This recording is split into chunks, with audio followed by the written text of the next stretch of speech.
안녕하세요. 다음 정거장 다정입니다. 네, 오늘은 GTX-C 상록수역 역사를 중심으로 해서 좀 살펴보도록 하겠습니다. 상록수역은 원래 GTX-C 원안에는 없었고요.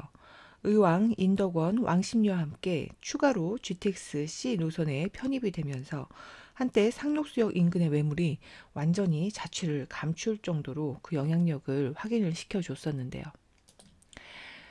이 상록수역, 네, 안산시 같은 경우에 전체적으로 좀 보시면요.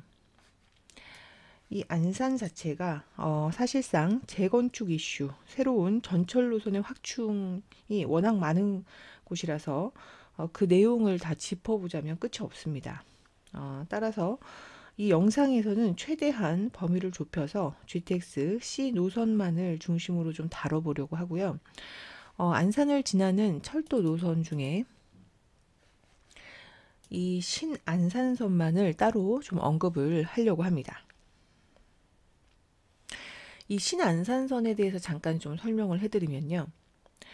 이렇게 두 개의 가지를 타고 이렇게 올라가게 되어 있는데 안산 시흥을 출발해서 서울 구로를 거쳐서 여의도까지 연결되는 그런 노선입니다. 서울의 도심과 수도권 서남부 지역의 광역 교통 문제를 해소할 것으로 그렇게 기대가 되고 있고요.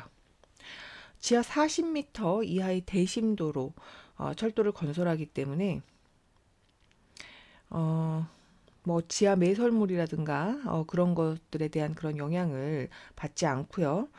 최대 한 110km까지 속도를 낼 수가 있어서 24년 개통 시에는 이동 시간이 이 한양대 이 안산 쪽에서 여의도까지 한 25분 정도면 도착할 수 있는 혁명적인 그런 교통 노선이라고 볼 수 있겠습니다. 뭐 GTX 못지않은 그런 파급력을 가진 그런 노선이다. 이렇게 말씀을 드릴 수 있을 것 같고요. 지금 이 신안산선이 중요한 이유가 보시면 이 신안산선이 지나는 이 초지 중앙이 이렇게 타고 올라가게 되면 이 월판선이라고 하죠. 월곶 판교선과 이렇게 환승을 하게 됩니다. 그리고 지금 이 초지 중앙역을 지나는 이 신안산선이 또 이 신분당선하고도 접하게 되죠. 네, 그래서 이 안산시 전체의 그 교통망 안정에 상당한 기여를 할 것으로 그렇게 보이고요. 먼저 시작하기에 앞서서 안산의 투자 포인트를 미리 말씀을 좀 드리겠는데요.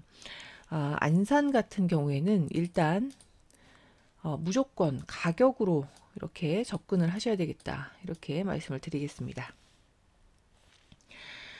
그리고 실거주 위주보다는 철저하게 좀 투자 관점으로 접근을 하시는 것이 좋겠다. 이렇게 생각이 되는데요. 그 이유에 대해서 안산에 대한 다른 유튜브 영상 등을 볼 때 보통 이 반월공단 등 기존의 그 일자리에 대해서 언급하는 경우가 상당히 좀 많은데요. 이미 일자리가 다 확보되어 있다. 이런 식으로. 그런데 저는 조금 생각이 좀 다릅니다. 저는 유튜브를 하면서 철저하게 그 자본의 논리,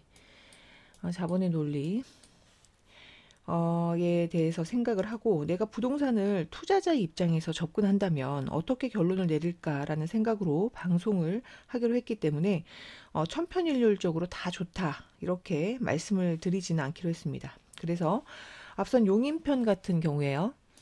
제가 지금 GTX 노선에 대해서 계속 영상을 올리고 있는데 이 앞선 용인편 같은 경우에는 영상을 게시했을 당시에 거품이 너무 심하다라는 결론으로 생각이 다른 분들의 많은 항의를 좀 받기도 했었습니다.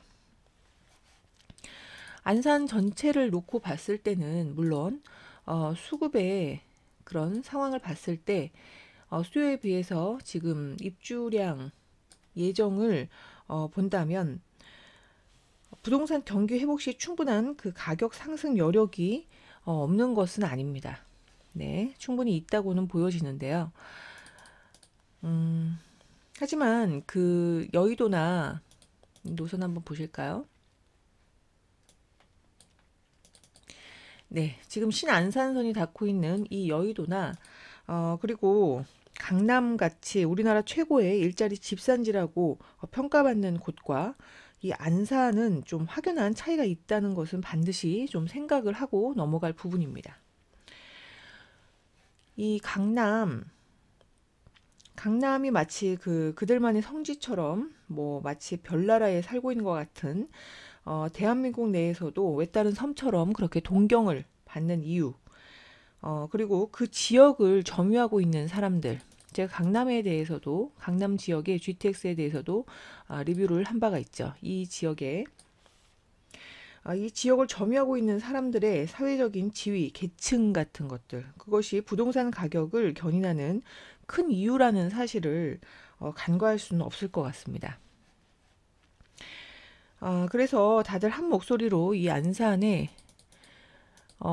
풍부한 일자리에 대해서 굉장히 강조를 하시고 이미 그 부분이 다 해결이 된 것처럼 말씀하시는 분들이 많은데요. 부동산에 투자하는 궁극적인 이유가 뭔지, 정말 나는 이곳을 거주지로 선택하고 싶은지에 대한 것은 상당히 좀 중요한 문제라는 것을 좀 말씀을 드리고 싶습니다. 그래서 이 안산 상록수역 같은 경우에는요. 이 안산 상록수역은 반드시 실거주일 경우 굉장히 중요한데요. 실거주일 경우에 앞으로 더 떨어지지 않는다는 그런 절대 확신. 여기는 내가 본래 가치를 훼손받지 않고 실거주할 수 있겠다는 확신이 드는 지역만 접근을 하시기를 바라겠습니다. 물론 그 말씀드린 바와 같이 안산 전체에 어떤 재건축 이슈가 있는 그 지역이 상당히 좀 많기 때문에 곳곳에서 진행되는 재건축 등을 노려서 투자의 관점으로 적당한 수익률을 바라고 접근하시는 것을 뭐 반대하는 것은 아닙니다. 지금 안산 상록수역의 가장 큰 장점을 지금 계속 누누이 가격이다 이렇게 말씀을 드리고 있는데요. 상록수역에서 바로 초인접한 그런 아파트들을 한번 보겠습니다. 지금 이 아파트들의 장점을 보시면요. 뭐 학세권의 초역세권, 그리고 재건축 이슈다 이렇게 말씀을 드릴 수 있을 것 같은데 거기에 더해서 브랜드는 다르지만 전부 다 한 곳에 다 밀집이 되어 있기 때문에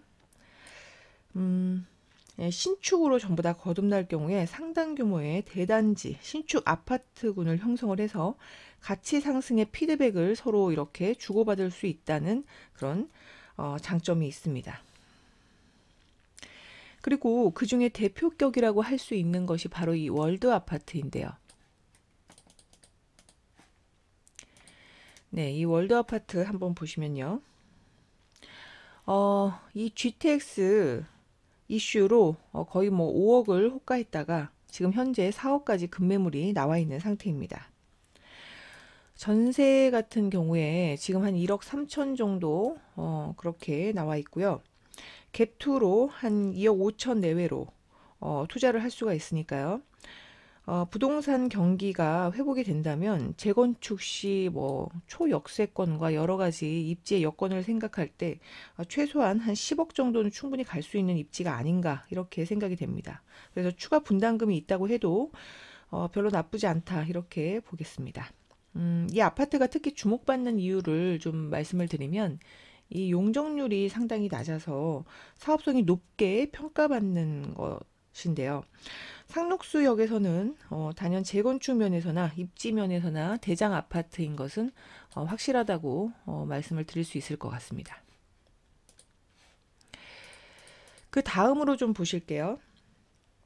한대암역과 이 상록수역의 가운데 있는 바로 이 푸른마을 주공 5단지 아파트입니다. 상록수역과 한대암역 더블 역세권이라고 좀 보실 수 있을 것 같은데요. 이 더블 역세권 상당히 좀 영향력이 있는 그런 노선을 끼고 있는 더블 역세권의 구축이 어떤 식으로 가격 상승을 보여주느냐에 대해서 제가 이 서울 북부 역세권 이 파트에서 언급을 한 바가 있습니다. 네, 그 영상도 같이 좀 참고를 하셨으면 좋겠고요. 지금 이 아파트의 이 장점을 좀 말씀을 드리면요. 보시면 이 한대암역 자체가 수임 분당선과 4호선을 지나게 됩니다. 그리고 제가 이 사진은 넣지 않았는데 별로 다루지 않을 예정이라서 초지와 이 중앙역이 옆으로 지나갑니다. 중앙역과 초지역이 이렇게 지나가는데 이 초지역과 중앙역을 통해서 신안산선, 앞에서 언급했던 그 신안산선을 통해 지금 서울 중심부로 이동을 할 수가 있게 되고요. 그리고 보시는 바와 같이 바로 옆에 있는 이 상록수역을 통해서는 또 GTX 노선을 이용을 할 수가 있게 됩니다. 따라서 지금 이 아파트 같은 경우에는 20년이 넘은 구축이지만 가격대를 볼 때 현재 금매가 2억 6천까지 나와 있죠. 결코 나쁘지 않다는 생각인데요.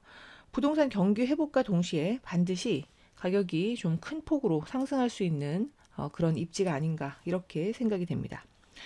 현재 2억 6천에 지금 금매가 나와 있는데 가장 중요한 것은 지금 이 아파트 같은 경우에는 바로 이 전세가입니다. 전세가 보시면요. 전세가 지금 2억이고 그 이상도 좀 받을 수 있을 것으로 좀 보이는데 가격 추이 때문에 이 매매가 역시 조금 더 하락한 그 가격에 매수를 할 수 있을 것으로 생각이 되고 지금 이 전세가가 확실한 입지에 전세가가 실거주 또는 갭 투자로도 큰 돈 들이지 않고 투자할 수 있는 그런 여건을 조성을 해주고 있기 때문에 상당히 좀 주목해 볼 만한 그런 단지라고 생각이 됩니다. 네, 지금 이 안산 지역을 말씀을 드릴 때 여기 보시면요. 제가 지금 오늘 GTX 역사를 중심으로만 좀 보고 넘어가겠다 이렇게 말씀을 드렸는데 이 지역에서도 이 중앙역이라든가 이 초지역 같은 경우 안산에 계속된 그 교통 호재 이슈로 주목을 받는 그런 지역이라고 말씀을 드릴 수 있을 것 같고 이 지역 외에도 다른 주목받는 많은 그런 곳이 있는 것은 사실입니다. 그런데 제가 GTX 노선을 연재를 하면서 기준으로 삼은 것은 내 자신이 실거주를 할 만하다고 생각되는 곳을 적극 추천을 해야 되겠다 이렇게 생각을 했었습니다. 그래서 여태까지 추천을 한 그런 맥을 좀 보자면 솔직히 좀 다른 곳도 많은데 굳이 GTX라고 해서 이 상록수역을 추천을 해야 될 그런 이유가 꼭 있지는 않다 이렇게 좀 말씀을 드리고 싶습니다. 상록수역을 중심으로 한 이 지역 자체가요. 이 안산시 내에서도 구도심이라고 할 수 있고요. 개발이라는 것이 그렇게 하루아침에 이루어지는 것은 사실 아닙니다. 그리고 말씀드린 바와 같이 이 반월공단 등 이런 일자리의 측면에서도 일자리라는 것을 단순히 양을 가지고 이렇게 말할 수 있는 부분이 아닙니다.